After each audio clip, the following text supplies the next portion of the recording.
कहानी एक बहुत ही खूबसूरत लड़की की है जो अपने ससुराल बिलासपुर में रहती थी। अपनी बड़ी बहू छाया की मौत के बाद राधा ने अपने छोटे बेटे सागर की शादी वंशिका नाम की एक खूबसूरत लड़की से कराती है। शादी के बाद वंशिका ने घर की सारी जिम्मेदारियों को संभाल लिया था। सब कुछ ठीक चल रहा था, पर वंशिका के जेठ अनुज की नजर हमेशा ही उसके रूप को निहारती थी। एक दिन वंशिका घूंघट करके अनुज के कमरे में चाय लेकर जाती है और गेट खटखटा कर बोलती है, जेठ जी, आपके लिए चाय लाई हूँ। अरे वंशिका, मैं बस आ ही रहा था। अगर मैं आ जाता तो मेरी दिल की रानी कैसे आती मेरे पास। कोई बात नहीं जेठ जी, चाय ठंडी हो रही थी इसलिए मैं आपके कमरे में ही ले आई। वंशिका जैसे ही चाय का कप टेबल पर रखने के लिए जाती है, तभी घूंघट की वजह से उसका पैर बेड पर लग जाता है और वो पीछे की तरफ गिरने लगती है। पर अनुज उसको अपनी बाहों में पकड़ लेता है और उससे बोलता है, जी मैं ठीक हूँ, अब माफ कीजिएगा। तुमसे कितनी बार कहा है कि ये घूंघट मत किया करो, पर तुम मानती ही नहीं हो। आज के बाद तुम ये घूंघट नहीं करोगी, समझी? जी ठीक है।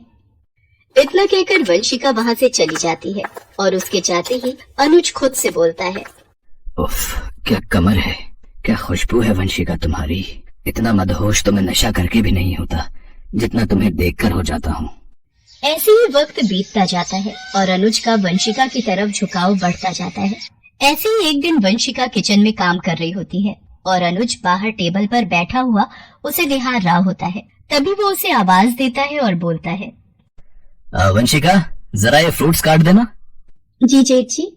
वंशिका किचन का काम छोड़कर अनुज के पास आती है और फ्रूट्स काटने लगती है और अचानक से उसकी उंगली कट जाती है और वो दर्द से चिल्लाने लगती है। अनुज जल्दी से उसका हाथ पकड़ लेता है और बोलता है, वंशिका, ये क्या किया तुमने, रुको यहीं। इतना कहकर अनुज जल्दी से फर्स्ट एड बॉक्स निकालकर वंशिका की उंगली से बहता खून साफ करता है और फूंक मारने के बहाने से उसके हाथ पर किस कर देता है। तभी वंशिका अपना हाथ झटक कर पीछे कर लेती है और बोलती है, अब जेठ जी, अब आप रहने दीजिए, मैं खुद कर लूंगी, वैसे भी मामूली सी चोट लगी है, आप फ्रूट्स खाइए। वंशिका वहाँ से चली जाती है। गुजरते दिनों के साथ अनुज का खुद पर काबू कर पाना मुश्किल हो जाता है। अब वो किसी न किसी बहाने से वंशिका के करीब जाने की कोशिश करता है। ऐसे ही एक शाम को वंशिका सागर के साथ एक पार्टी में जाने के लिए एक बहुत ही प्यारी ब्लैक कलर की ड्रेस पहनकर तैयार होती है। जैसे ही वो ड्रेस पहनकर सागर के साथ बाहर आती है, तभी अनुज की नजर वंशिका पर जाती है और वो उसे बस देखता ही रह जाता है और मन ही मन में बोलता है, ये कातिल जवानी, ये बेमिसाल आंखें, ये रसीले होंठ, कोई इतना कमाल कैसे हो सकता है। दिल कर रहा है कहीं दूर बाहों में भरकर प्यार ही प्यार करता रहूं, बस कोई मुझे रोके ना। अनुज ये सोच रहा होता है, तभी सागर बोलता है, भैया, हम पार्टी में जा रहे हैं, आने में देर हो जाएगी। जी मैंने आपके और सासू माँ के लिए खाना बनाकर रख दिया है, आप दोनों टाइम पर खा लेना। इतना कहकर दोनों घर से पार्टी के लिए निकल जाते हैं। तभी अनुज मन ही मन में सोचता है, सागर क्यों मेरी वंशिका को छू रहा है, उसके इतना करीब जा रहा है, उसको छूने का हक सिर्फ मुझे है। इतना कहकर वो उन दोनों के पार्टी से आने का इंतजार करता है। रात के करीब 2 बज जाते हैं। सागर वंशिका को अपनी गोद में लिए हुए घर आता है। दोनों को इस तरह करीब देखकर अनुज के तन बदन में आग लग जाती है। तभी सागर की नजर अनुज पर जाती है और वो जल्दी से वंशिका को अपनी गोद से नीचे उतारता है और बोलता है, भैया, आप अभी तक सोए नहीं, क्या हुआ? वो बस नींद नहीं आ रही थी। वंशिका, तुम रूम में चलो, मैं आता हूँ। भैया, किसी बात से परेशान है आप? अरे नहीं, ऐसा कुछ नहीं है, तुम जाकर सो जाओ, थक गए होगे।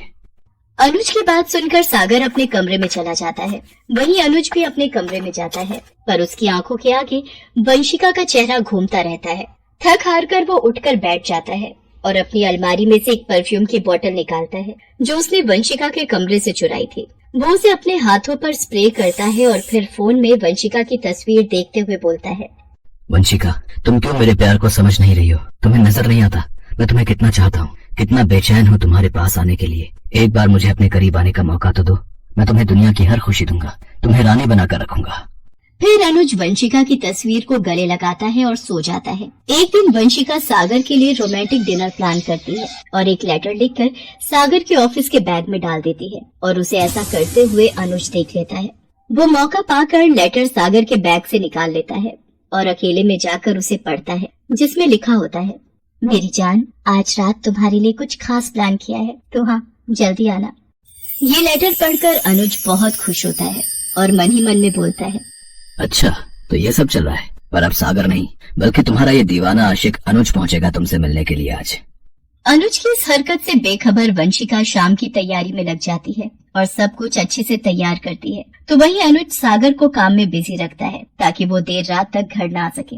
रात हो जाती है। वंशिका अच्छे से तैयार होकर अपने कमरे में सागर के आने का इंतजार कर रही होती है। कमरे में लाइट्स ऑफ होती हैं और कमरे में अनुज आता है और वंशिका को पीछे से हक कर लेता है। तभी वंशिका बोलती है, क्या बात है बेबी, तुम तो मुझसे भी ज्यादा जल्दी में लग रहे हो। अनुज कुछ नहीं कहता और वंशिका के होठों पर किस कर लेता है और बोलता है, मेरी जान वंशिका, मैं तो हमेशा से तुम्हारे पास आना चाहता था, पर तुम मेरे प्यार को कभी समझ ही नहीं पाई। पर आज की रात हमें कोई परेशान नहीं करेगा। अनुज की आवाज सुनते ही वंशिका के होश उड़ जाते हैं। तभी रूम की लाइट ऑन होती है और सामने सागर खड़ा होता है। तभी अनुज बोलता है, अब सागर, तुम जैसा सोच रहे हो वैसा नहीं है। मैं यहाँ अपनी मर्जी से नहीं आया हूँ, बल्कि वंशिका ने ही मुझे यहाँ बुलाया है। देखो ये कितनी गिरी हुई है, एक तरफ तुमसे शादी करके प्यार के वादे कर रही है और दूसरी तरफ मुझसे चक्कर चला रही है। सागर मैं नहीं जानती ये यहाँ कैसे आ गए। मैंने तो ये सब तुम्हारे लिए प्लान किया था। मैं सच कह रही हूँ, मेरा यकीन करो। बस करो भैया, और कितना झूठ बोलोगे आप? थोड़ी भी शर्म नहीं है आपकी आंखों में? कब से झूठ पर झूठ बोले जा रहे हैं? आप मुझे पागल समझते? मैं सब जानता हूँ आपके बारे में। उस रात जब आप वंशिका का परफ्यूम छिड़ककर उसकी तस्वीर से बातें कर रहे थे, तब मैंने सब सुन लिया था। मैं वहीं था, आपके कमरे के बाहर। मैं कभी सोच भी नहीं सकता था कि आपके मन में इतना मैल भरा है। कितने ठरकी हैं आप। सागर के मुंह से सच सुनकर अनुज कुछ भी कहने लायक नहीं रहता। साथ ही अनुज की इस हरकत के बाद सागर वंशिका के साथ उस घर को छोड़कर हमेशा के लिए चला जाता है और अनुज को अकेला कर देता है। तो वहीं अनुज भी अपनी गलती के पछतावे की आग में जलता रहता है।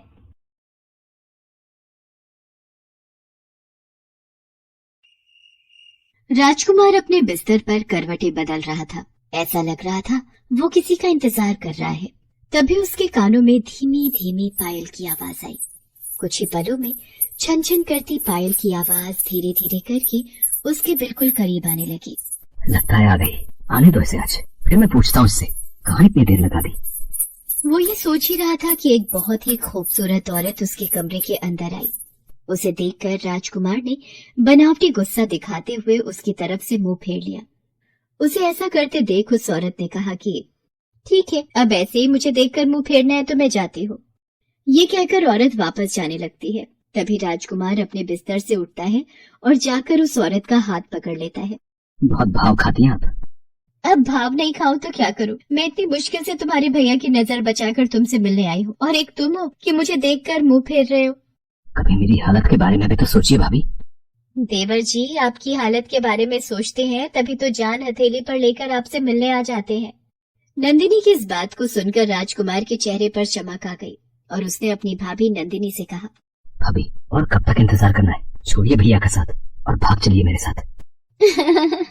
अरे हम भी तो इंतजार में ही हैं। जैसे ही मौका मिलेगा आपके साथ मैं पतंग की तरह उड़ जाऊंगी आसमान में। ये कहकर नंदिनी ने राजकुमार को गले से लगा लिया। न जाने कब वो दिन आएगा जब हम दोनों बिना किसी डर के एक साथ रहेंगे, जब चाहे एक दूसरे को प्यार कर सकेंगे। वो ये बातें कर ही रहे होते हैं तभी एक तिलचट्टे पर नंदिनी की नजर जाती है। तिलचट्टे को देखते ही वो जोर से चीख पड़ती है, आह तिलचट्टा! देवर जी इसे जल्दी भगाओ, इससे मुझे बहुत डर लगता है। राजकुमार अपनी चप्पल खोलता है और उसे तिलचट्टे पर फेंकने ही वाला होता है कि तिलचट्टा दूर भागने लगता है। उसे देखकर राजकुमार को बहुत गुस्सा आता है और वो चप्पल फेंककर तिलचट्टे पर मारता है। लेकिन चप्पल तिलचट्टे को न लगकर कमरे में रखे एक महंगे गुलदस्ते पर लगता है। अगले पल गुलदस्ता नीचे गिरता है और उसके गिरने की आवाज आती है। जैसे ही गुलदस्ते के गिरने की आवाज आती है, राजकुमार चीखते हुए कहता है, इस तिलचट्टे को आज मैं छोड़ने वाला नहीं हूँ। बहुत नुकसान कर दिया इसने। वो फिर से चप्पल उठाता है और तिलचट्टे के ऊपर फेंकने वाला होता है। तभी उसकी नींद खुल जाती है और वो खुद को बिस्तर पर पाता है। अरे ये सब एक सपना था। वो सब मैं सपने में देख रहा था। राजकुमार राहत की सांस लेता है और कमरे के बाहर आता है। तभी उसकी नजर अपनी भाभी नंदिनी पर जाती है जो रसोई में खाना बना रही होती है। वो उसे दूर से ही घूरने लगता है। भाभी किचन में काम करते हुए भी कितनी खूबसूरत लगती हैं। वो ये सोच ही रहा होता है तभी नंदिनी उसे आवाज देती है, देवर जी यहाँ आइए। जी भाभी। बोलिए भाभी, कुछ कह रही थी क्या आप? खाना तैयार हो गया है, कहिए तो मैं लगा दूं, क्योंकि आपके भैया तो आज देर से आएंगे। क्या भाभी, मैंने सोचा आप ये कहेंगे कि आज आपके भैया देर से आ रहे हैं, इसलिए आज देवर भाभी जमकर बातें करेंगे, और आप हैं कि खाना लगा दो क्या, ये पूछ रही हैं। अजी हम आपके देवर हैं, कभी हमारे पास बिना खाने पीने की बातें किए भी बैठ सकती हैं। चलिए देवर जी, फिर बैठ जाते हैं, खाना बाद में खाएंगे, लेकिन हमारी बातें बहुत लंबी होती हैं। फिर ये ना कहिएगा कि भाभी अब रहने दीजिए, बाद में बात करेंगे, पहले खाना खा लेते हैं। हम तो ऐसा कभी नहीं कहेंगे, क्योंकि हम तो आपसे प्यार करते हैं ना। उसकी बातों को सुनकर नंदिनी खिलखिलाकर हंस पड़ी। उसे लगा कि राजकुमार ने ये बात उससे मजाक में कही है, लेकिन राजकुमार अपनी भाभी से अकेले में बात करने का हमेशा मौका तलाशता रहता था। हालांकि उसकी भाभी नंदिनी भी उससे हंस हंस कर बातें करती। एक देवर और भाभी में जिस तरह के मजाक होते हैं, वैसे मजाक वो भी करते।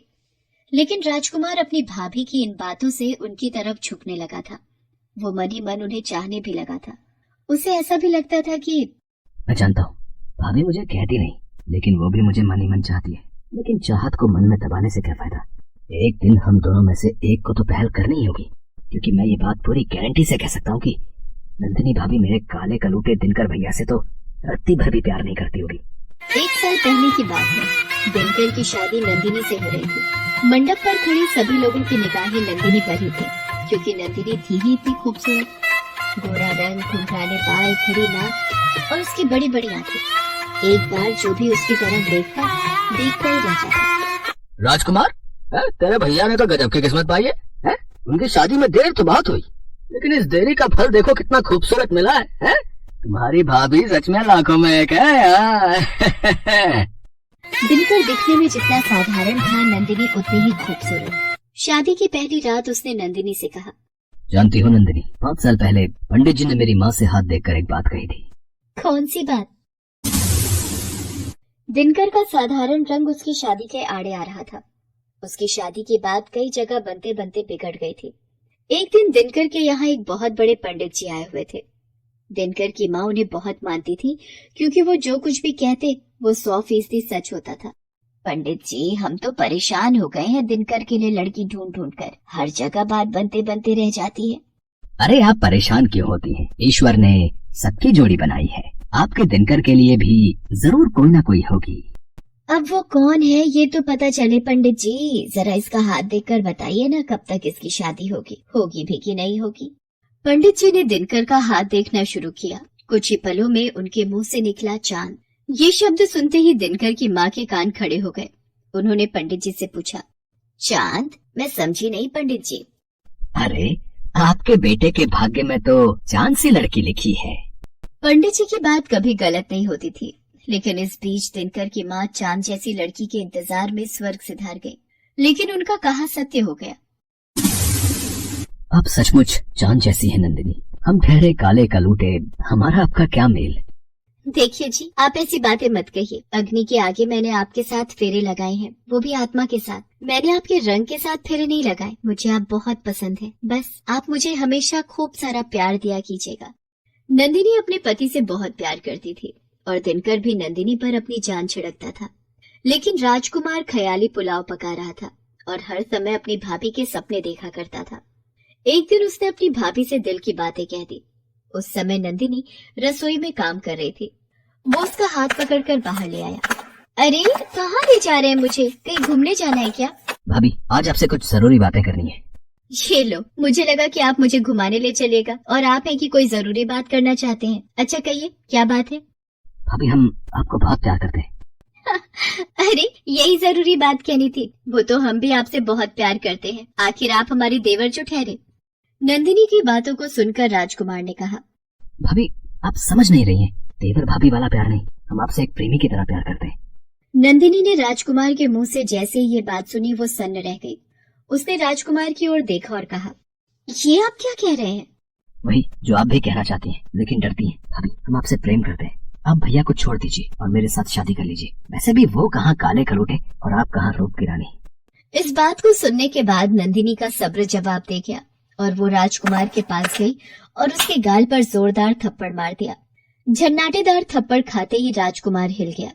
भाभी, चुप, एकदम चुप। अपनी गंदी जुबान से आप मुझे भाभी मत कहिए। अरे भाभी का मतलब समझते हैं आप? देवर जी, हर रिश्ते की एक मर्यादा होती है, एक सीमा होती है, उसे पार करने की कोशिश मत करिए, नहीं तो अनर्थ हो जाएगा। आपके भैया मेरे लिए ईश्वर के समान है। समान क्या, वो मेरे लिए सचमुच ईश्वर है। मैं उनको बहुत प्यार करती हूँ, बहुत। उनके लिए जान भी दे सकती हूँ। देवर जी, आपने मेरे और भैया दोनों के विश्वास को आज चकनाचूर कर दिया है। चले जाइए आप मेरी नजरों से दूर, नहीं तो मैं कुछ कर बैठूंगी। जाइए यहाँ से।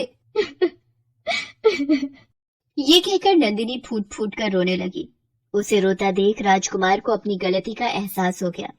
वो फौरन उनके पैरों पर गिर पड़ा और बोला, भाभी, आप रो क्यों रही हैं? रोना तो मुझ जैसे बेशर्म को चाहिए, जो अपनी भाभी पर बुरी नजर रखता है। मैं सच में इस घर में रहने लायक नहीं हूँ। मैं आज ही ये घर छोड़कर चला जाऊंगा। लेकिन भाभी, जाने के पहले आपसे हाथ जोड़कर माफी मांगता हूँ। आप मुझे माफ कर दें, आप मुझे माफ कर दें। ये कहकर राजकुमार भी रोने लगा।